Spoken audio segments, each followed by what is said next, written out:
While their creations have not enjoyed the same longevity as their competitors, Dave and Max Fleischer's contribution to animation is second to none. Their studio revolutionized the medium through innovation in synchronized sound and their signature rotoscoping technique. Over the span of 2 decades, they created a body of work that was constantly evolving, the influence of which is still felt today. The Fleischers were born and raised in New York City, and it was here they founded Inkwell Studios in 1921.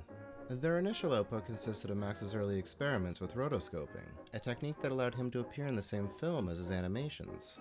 Here we see him interacting with his first original creation, Coco the Clown, in 1928's Coco's Earth Control.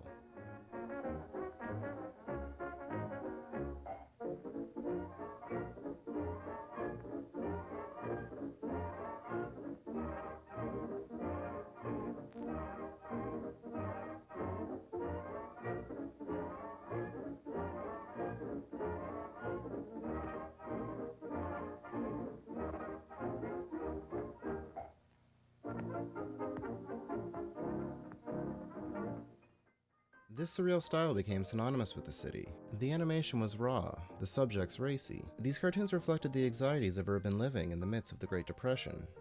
Max Fleischer was constantly innovating, inventing new ways to express his vision. Experimenting with synchronized sound, he coined the bouncing ball technique. This was used mainly in sing-along films, but proved that audiovisual synchronization was possible. He also further developed his rotoscoping process, best explained in this Paramount promotional film. One at a time, each drawing is placed in a holder, and a single exposure is made on film. Upon this new apparatus, actual scenes are constructed to convey the idea of depth and to permit the movement of backgrounds. For instance, many drawings of this bird must be photographed, each one with the wings and other lines of body contour in slightly changed positions. Also, with each exposure, the background is moved to create the illusion of flight. The process must be repeated many times with all characters and accessories that simulate motion. The Fleischers are probably best remembered as the creators of Betty Boop, a character controversial for her depiction of temptation.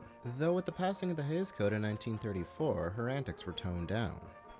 Despite censorship, this was probably the height of the Fleischers' popularity. They had licensed the comic strip character Popeye and turned it into a series of successful shorts. When their main competitor Walt Disney made the jump to color cartoons, they responded with Max Fleischer's Color Classics. Comparing this to their work just a few years earlier is like night and day. There's a warmth to these cartoons separate from the colorization. They have heart. This is probably best illustrated in 1936's Christmas Comes But Once a Year.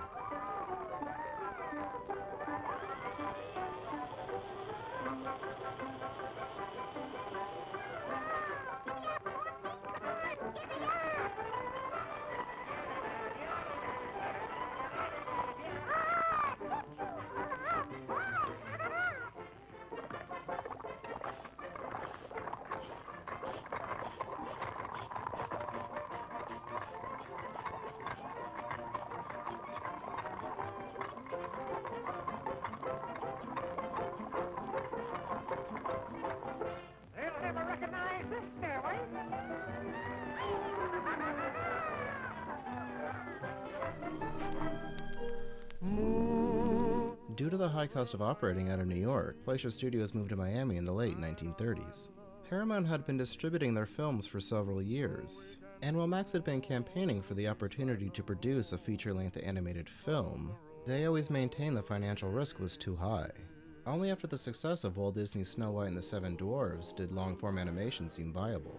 And so for their first feature they adapted Gulliver's Travels by Jonathan Swift. The production got caught up in the move and faced an 18-month deadline, as Paramount wanted it for a Christmas release. They made the deadline at the cost of quality, and in the process went well over budget. Although the film was a box office success, earning well over $3 million, Paramount fined the Fleischers $350,000 for exceeding the original budget.